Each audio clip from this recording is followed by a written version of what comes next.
I started selling on Amazon a year and a half ago, and in that time I've averaged around $10,000 per month in sales. But from those 6 figures in sales, I've had enough bottom line profit to not only pay myself enough to quit my job, start this YouTube channel as another business, and move into this van where I live and have been traveling full time for the past 6 months. Which is the reason I'm able to be in beautiful Sedona, Arizona right now, even though the cell service kind of sucks, which makes working a lot harder. Also, this is a very busy road because this is a pretty big hike over there, so we're probably going to hear some road noise throughout the day. But since I started selling, I really haven't changed much in how I source. And even though I've been able to sell enough to do everything that I kind of just humble bragged about, there are some pretty big flaws that if I was able to fix, I'd be able to source with less stress, more profitability, and about 10 to 20% less time to make the same amount of money that I have been making. So today I want to talk about the 3 big mistakes that I've been making since my very beginning on Amazon and the actionable steps that I'm doing so that I can get to the next steps where I want to be in my Amazon business, spending less time, making more money, and just being happier about it, enjoying more of my life, doing things that I love, like being out here in beautiful Sedona. For a little context, especially if you haven't seen my videos before, so far nearly 100% of my sales on Amazon have been from a business model called retail arbitrage. I'm gonna have to do this whole thing inside. There's so many ATVs. Basically, I'm going into stores like Walmart, Ross, Marshalls,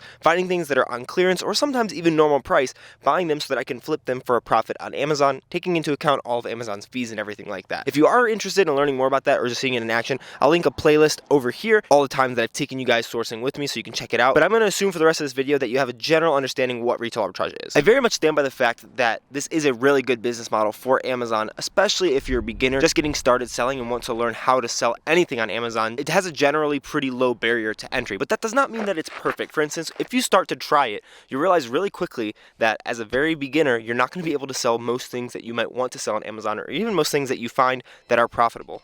Why is there a timer going off? In dealing with this, I think is where I made my first big mistake that I'm still living with now, and I'm finally trying to change a year and a half into my business. Do this sooner than me. And that first mistake is not getting ungated in big brands early. Gating and getting ungated are kind of what you run into when you get started, when you walk into a store and you can't sell a lot of things because you're restricted. We call that a gate because Amazon's main goal, in order to kind of maintain their monopoly that they virtually have over all online sales, is to make customers happy and to make the big brands who allow their products to be sold on their platform happy as well. That means that they don't initially trust people who just open an account on Seller Central because they don't know if you can be a scammer, because where there's a lot of money to be made, there are a lot of scammers who come in to try to pounce on that opportunity. So Amazon sets up those gates where they don't allow people to sell, and then there's basically 1 or 2 things that you can do to get ungated in these big brands and earn Amazon's trust. The first way that you can get ungated is by doing what I did, which allowed me to waste a lot of time and money. I guess allowed is a pretty euphemistic way of talking about that. But essentially, since Amazon's goal is to get the trust of the customer, you first need to prove to them that you're a good seller. And so the first way to get ungated is automatic ungating. This doesn't happen automatically, like quickly. It's going to take you some time, and there will be some things that if you first get started out, you can request for approval automatically right off the bat, and they will approve you in them. But for the most part, like bigger brands like Under Armour, Nike, Adidas, you're not going to be able to sell those for a very long time if you wait to get ungated automatically. Not only do you have to sell a lot to make this happen, but you also have to get a little lucky because, like, for instance, I'm ungated in Under Armour and Columbia, which are some bigger brands. And Warner over at Fields of Profit, if you watch his channel, he does a lot of online arbitrage stuff. He's not ungated in Under Armour yet. He was surprised that I was. He might be approved in it now. I'm not 100% sure, but when I told him, he was surprised. But I was lucky enough to have applied at just the right time with just the right amount of sales that they approved me. This isn't a surefire way of getting approved in anything. So option 2 is probably way better and is what I'm in the process of doing right now. And I will definitely make some videos and share all this with you guys as I get ungated in all these bigger brands. But the second way that you're going to be able to get ungated is by going through like what the correct channel would be. And if you've ever requested to get ungated and it hasn't automatically approved you by giving you that blue congratulations, you're approved, you've probably seen something that says, hey, you need to submit 10 invoices. And that's exactly the second way to get ungated. Submitting supplier or distributor invoices. And if you buy 10 of any unit, whether that's a Nike unit, and make sure before you do this actually that it does have a listing on Amazon. You can't just buy anything Nike and expect to get ungated. It has to be the same UPC that's on the Amazon listing. You could submit that invoice with 10 units, make sure it has all your information and everything on it. You'll have to probably send in some pictures as well, but then you can get ungated in that brand. And this works the same for categories too. Because similar to how Amazon doesn't want just anybody selling all these big brands, they don't just want anybody selling things like topicals or makeup, which are going onto your body, or grocery, which is going into your body. Those could be things that if they're counterfeit, fake, or not sourced properly, can get Amazon in a lot of legal trouble because someone might sue Amazon. They might not be able to find who the seller is, and they might have to pay that out of pocket because they're facilitating that transaction. And so they don't want to have to deal with that. So you're going to be ungated not only in big brands like Nike and Adidas, but also in categories like topicals, probably baby stuff, groceries, and you'll have to get ungated in those. You can wait to get automatically ungated like I did, but it's probably better, especially if you have a lot of those products that you're wanting to sell, or you just want to be able to sell everything, to get supplier invoices. And let me explain to you like why this is such a big mistake that I made, that a lot of new resellers made, that you probably want to not make if you want to grow quickly on Amazon. The main big win when it comes down to doing this is not only that those big brands will have less problems with things like IP complaints, though they can send like cease and desist and like be pretty protective of things. You generally, when you're selling these bigger brands, won't have to deal with like these little pithy complaints from small companies because you bought one bad thing at like a Marshall's, which I've talked about in some other videos before. But the other and even bigger benefit of doing this is the fact that you'll be able to walk into like a Ross or a Marshall's, and instead of walking out in an hour with like $100 of profit, maybe you can walk out in 3 hours with $1,000 of profit, because there's just so much more opportunity and you won't have to skip over so many things and go from one store to another store to another store. So you'll be saving yourself so much time sourcing, because you can just go to one store instead of going to like 5 or 10 and find the same amount of profit, because you can source every single thing that's in that store instead of just spending your time in like 2 or 3 specific categories like I did for the longest time, and was okay with it because I was comfortable, which was just a big mistake. And I could be so much further in my Amazon business with a lot more money in my pocket if I would have done this a little bit differently. And that kind of leads perfectly into the next big mistake that I've been making, which I don't think is the biggest change I'm making. That'll be the third point. But the second thing is more important than I would have given it credit for when I got started. And that's the fact that I was just really in my comfort zone with how I was sourcing, how I was running my business, instead of taking some feedback from other people, or even just looking at what other ways there are to do things that could make my life either easier, less stressful, or more profitable. That's like the coveted trifecta of running a business right there. If I push all those jackets behind me, you can't tell that they're there, right? From the very beginning of my career on Amazon, I fell into a rut of sourcing where I would kind of go to the same exact stores. I would look in the same places because I wasn't ungated in all the categories, so I would sell basically the same categories. And so I would go to a ton of different stores, sometimes walking out with nothing, sometimes walking out with spending $100, sometimes maybe if I'm lucky $200 or $300 if it was an academy. But now that I branched out a little bit, I'm able to go into one store and walk out with $400, $500, sometimes $1,000 in profit. Maybe it takes me twice as long, but that twice as long is just the amount of time that I was driving from one place to the next. And all during this time, people would make suggestions to me about trying this category or going to this store, and I would kind of write it off because I'm like, oh, I'm comfortable, I have my way of doing things, and I don't really need to change. And that's true, I didn't need to change. I was able to do everything that we talked about before. But what if I had changed? I would have made so much more money, so much faster, and probably been happier about doing it. But bigger than simple category suggestions are things like how you actually run your business as a whole, and me being so consistent with doing retail arbitrage and being pretty happy with how that had been for me. I didn't really want to make any changes until I was kind of forced to. See, recently I've realized online arbitrage is probably the thing that I'm going to have to do, which is instead of going into stores, I can just go online to some of these websites, find coupon deals, and find things that I can flip on Amazon just from my computer. It's a little bit more boring, but you have a lot more potential to make a lot more money and a lot more replenishables, meaning things that you buy over and over again. And I'm not moving fully into that business model, but doing a hybrid model where I try it and do that for a lot of things, also doing retail arbitrage, is probably the way that's going to be best for me, and you won't know those unless you try it out and get out of your comfort zone and just try something new. Try sourcing a new category, walking down a new aisle, going to a totally new store. For instance, Staples, if you haven't been there, maybe go and try that one, because I find hundreds every time I go and over 100% ROI profits. And honestly, even though over these past few months I really haven't done much for my Amazon business in general, so I really haven't done a lot of OA or RA, moving forward, focusing a lot on doing online arbitrage, since I'm out in the middle of nowhere and don't have access to a lot of stores, will be a really nice way that I can make a lot more money without having to do a lot of the prep, because I'll have a prep center who's doing it for me, and turning this business model into something that's more sustainable for my lifestyle, which is a good change because we want our businesses to work for our lifestyle, not against them. I think what it comes down to, everything that I'm saying here, is that I was unwilling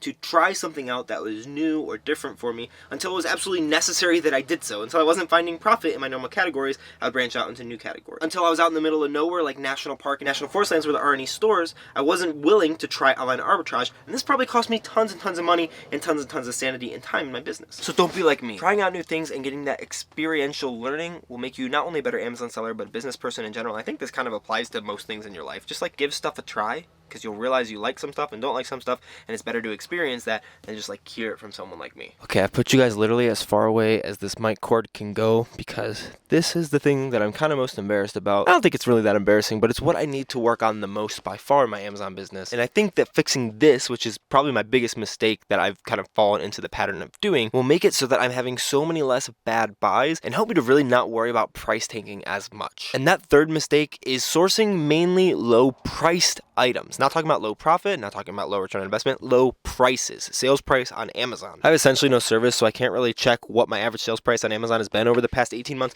but I'm pretty sure it's less than $15 per unit, which is very low if you think about it compared to a lot of other sellers and what I've heard from people that I've talked to about this. And don't get me wrong, I've still been super profitable, but if I wasn't just looking for items that cost me like $1 to $5 and would sell on Amazon for like $8 to $15 at like a 50 to 100% return on investment, I probably would have spent less time sourcing and probably would would have had less items that I have to deal with price tanking on, like some ones that I've explained recently, like in this video. So let me go over 3 of the big benefits that I would have seen from this. The first big benefit of sourcing higher priced items is that sourcing less units means that you're going to be spending less time overall sourcing. Now, this is assuming that you are trying to make the same amount of money, but if you're having to buy less units and going to less stores, you're going to spend less time overall sourcing, which is just a big positive for not only your business, but also your life and your free time. And I know you might be thinking that, well, if I'm sourcing higher priced items, it might take me a little bit longer to find them. And even though that might be the case, if you're finding 5 $10 items versus one $50 item, even if it takes you a little bit longer per item to find that $50 item, you're probably going to make up on that time because you have to find 5 of the $10 items in order to make that happen. So overall, to find the same amount of potential profit, which for me was around $3,000 per month, would have taken way less time if I would have started doing this sooner. The second benefit is something that you probably don't think about too often because it's a little bit complicated to think about, and I know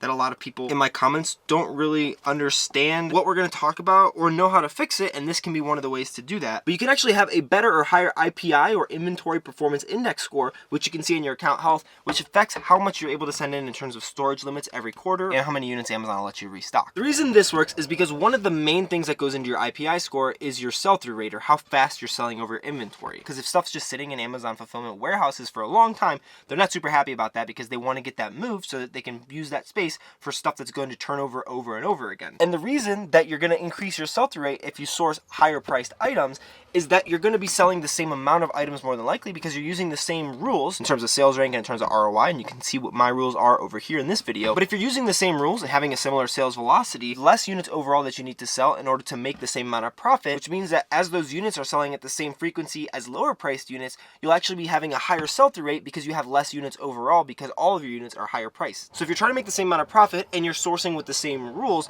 you'll actually have a way better IPI score because your sell-through rate will be way higher because you'll have less overall units. The third big benefit, which I think is the most important one out of these 3 in my opinion, is that if you're sourcing higher priced items, you'll be able to have way less worry about price tanking. And let me explain why that's the case, because you probably know that whether it's a $10 item or a $50 item, you're likely to have some sort of price tanking on some proportion of listings that are in that category. But you'll have to worry about it a lot less if you're sourcing higher prices up here. Let me explain the math behind why that works out, at least to my understanding. Let's just assume that we're sourcing a $10 item and a $50 item, and pretty much all of the ROI stuff and sales rank is the exact same. So this is what those numbers would likely look like. On a $10 item, if your buy cost is $3, Amazon's fees could be anywhere up to like $4, and so you could earn a potential profit of $3, giving you 100% ROI. Because normally when we're sourcing, we're going based off of the ROI. So $3 purchase price, $3 of profit gives you 100%. Same thing over on the $50 item. You bought it for $20. Amazon probably has $10 of fees, potential profit of $20, meaning you have 100% return on investment. The first thing that you'll notice is proportionally, the fees on lower priced items are normally going to be way higher than on a higher priced item. The reason for this pretty simply comes down to the fact that there are mainly 2 types of fees on Amazon. You have fixed fees, which are like pick and pack fees, things that if you look at what the fee schedule is, are in dollars, and then you'll have proportional fees, which are variable costs based on how much the purchase price of an item is, and that goes up and down as the cost of an item goes up and down. Where this becomes an issue is when you get into lower priced items, those fixed fees are such a higher percentage of the overall sale of that item than on a higher priced item, and then the variable fees are the same depending on what category it is. So normally, if you have a lower priced item, the fees are proportionally going to be a little bit higher than on a higher priced item. There are obviously exceptions to the rule, but that generally is how I've seen it play out in my personal experience selling on Amazon. Another issue is that when you have a $10 or a $50 item, it's a lot easier of a barrier to entry for people to go and buy this $10 item, and this is probably the reason why I had been sourcing $10 items for so long. It feels a lot easier to spend $3 to buy an item that's going to make you 100% than it does to spend $20 to buy an item that's going to make you 100%. Normally, because this is going to take you a tiny bit longer to find, but also you're spending $20 versus $3. That just feels like way less of a barrier to entry, so more people are likely going to be doing that, meaning that there's probably going to be more people coming on this listing, so the price is going to tank faster. So this $10 price might go down to anywhere from $8, $7, or even $6. I've seen it go down to like $5 or $4, especially in that video that I referenced earlier where I made some big mistakes. But if it comes down to $7 now, the fees will go down as well, but they are still fixed fees, so it'll probably go down to like 3.5. So that means that your $7 minus $3.50 in fees leaves you only with $3.50 of cash flow, meaning that your potential profit is now only 50 cents, which is pretty bad.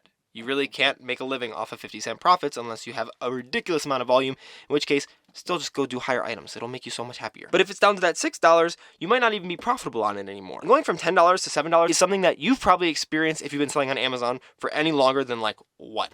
a week, maybe 2 weeks. But if you have a $50 item, even if this price tanks a little bit and it goes from $50 down to like $40 or $35, you're still actually going to be able to make profit in terms of dollars, and your cash flow is going to be pretty good. Let's just say these fees stay the same. So you're either getting $30 or $25 after fees. We haven't incorporated the buy cost yet, but you have that cash flow already, whereas over here you only have $3.50 of cash flow. So you'd have to sell 8 to 10 of these to match selling one of these. The problem with that is the reason that the price tanks is because there's so much competition on the listing, meaning that it's going to be harder for you to sell 8 to 10 of these, whereas it's going to still have the same likelihood that you sell one of these items. Obviously, if you have 8 to 10 of these that you need to sell, you run into the same issue, but you're still having positive cash flow, because even if the price drops 20% down to $40 or 30% down to $35, which is exactly what happens with this $7 over here from 10, then you're gonna still have $10 of profit. That's the wrong color. $10 of profit, and over here, you'll still have $5 of profit. And that $5, even though the price dropped 30%, is a 25% ROI. That should be that color. Sorry. Whereas over here, you're making less than 20%. It's like 16.667%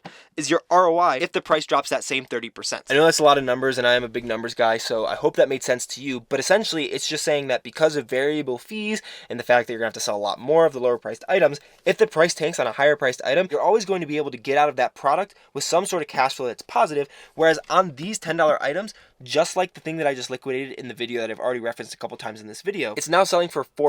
So I would be losing money if I sold that item, which is a negative cash flow. Whereas here, I'm able to get some money out of it on the higher priced items and then go put it into more profitable inventory. And I know that's a basic example, but it is real life. I literally just had to drop a ton of prices yesterday, but I was losing like $2 or $3 on a $4 item. Whereas things that I bought for $10 that were selling for $40, even though I dropped the price down to $20, I was still profitable on them. And then one final mistake, which is a little bit of a bonus that I made that you shouldn't make as you're getting started in your business, is not using Keepa. And I have a full video explaining how and why you should use Keepa right over here that you should definitely check out if you're on the fence about it, or you just want to know all the ins and outs as to how it can make you the best at sourcing possible.